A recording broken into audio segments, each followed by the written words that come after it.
When you're constantly going to jail, people aren't always going to be by your side. Maybe the first couple of times, like, people are understanding, but as you get older, people get tired of you,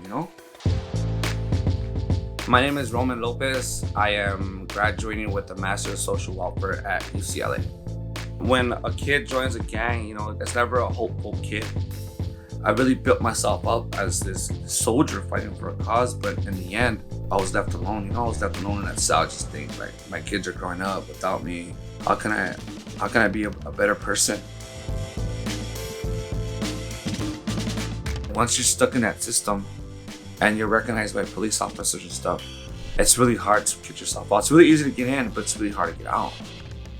I think that the police force should have more accountability. What I would want a police officer to have is more understanding of the communities and different layers of oppression.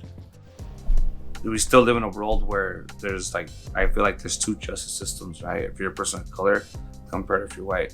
My oldest daughter, that's what I try to tell her, that she's a person of color and she needs to be careful with her choices, because if she ends up making one of those mistakes, the consequences can be life-changing.